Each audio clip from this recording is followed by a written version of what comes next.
ഈ മക്കള് രണ്ടും പക്ഷെ ഇങ്ങനെ കടുകടെ ഇംഗ്ലീഷൊക്കെ പറയണ കേൾക്കുമ്പോ ചേട്ടാ ഇവന്മാർക്ക് ഇത് എവിടെ നിന്ന് കിട്ടിയടാ എന്ന് എപ്പോഴെങ്കിലും അമ്മ ചിന്തിച്ചിട്ടുണ്ടോ?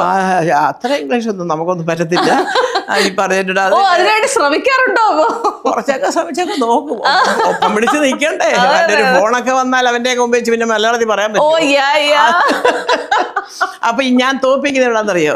അപ്പൊ ഞാൻ പണ്ട് പറഞ്ഞോണ്ടിരുന്ന സുപ്രിയ വരുന്നതിന് ഞാൻ ഹിന്ദിയിലൊക്കെ സംസാരിക്കും. കൈസേ ഹോ ഭയ്യ? ठीक है. ഓക്കെ ठीक है. കൽ ബുലാവോ എന്നൊക്കെ പറയുമ്പോ ഞാൻ അയ്യന്മാര് കേൾക്കുമല്ലോ, അമ്മയ്ക്ക് ഹിന്ദി.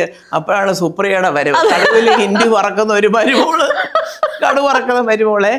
ഞാൻ വിചാരിച്ചേടാ എല്ലാം പാരയാണല്ലോ. അപ്പൊ നമുക്ക് അതുവരെ ഞാൻ മാത്രമേ ഉള്ളൂ ഹിന്ദിയിലൊക്കെ വല്ല ആരെങ്കിലും വിളിച്ചാല് അത്യാവശ്യം ശരിയാണോ തെറ്റാണോ നോക്കത്തെ അങ്ങ് വെച്ചാൽ ഇവർക്കാർക്കൊന്നും അറിയില്ലല്ലോ, അതുകൊണ്ട് എനിക്ക് എന്തോ അങ്ങനെ കുറെ കാര്യങ്ങൾ ഇങ്ങനെയൊക്കെ. ഈ പറഞ്ഞ പോലെ മറ്റേ രാജുവും ഇന്ദ്രനും ഒരുപാട് ബുക്ക് വായിക്കും. പക്ഷെ രാജു കുറെ കൂടെ ഒരു അഡ്വാൻസ്ഡ് ആയത് എന്താണെന്ന് വെച്ചാൽ അവൻ ഈ പഠിച്ചത് 3 വർഷം ഓസ്ട്രേലിയയിൽ. അവിടെ അവന്റെ കൂട്ടുകാരെല്ലാം ഓസ്ട്രേലിയക്കാരും ചൈനക്കാരും. പക്ഷെ എവിടെ പോയാലും ഇപ്പോഴും മറ്റേ മലയാളം തന്നെ ഇംഗ്ലീഷ് ആക്കുന്നവരൊക്കെയാണ് ഇപ്പോൾ ഉള്ളത്. രാജു ഭയങ്കര വൊറേഷ്യസ് റീഡറാണ്. അവൻ വായിക്കാത്ത പുസ്തകങ്ങളുണ്ടെന്ന് എനിക്ക് തോന്നുന്നില്ല. അത് അവന്റെ അച്ഛനും അങ്ങനെ ഭയങ്കര ലൈബ്രറി ഉണ്ട്.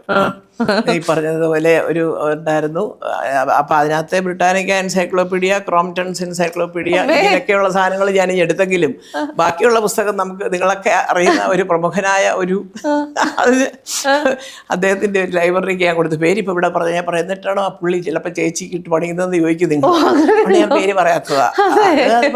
അങ്ങനെ ഒരു ദുരുദ്ദേശപരമായിട്ടൊന്നും അല്ല, പുള്ളിയുടെ ഒരു സ്റ്റൈൽ അതാന്നേ ഉള്ളു. വേറെ ആരുമല്ല, ശാന്തിവിള. അത് ശരി.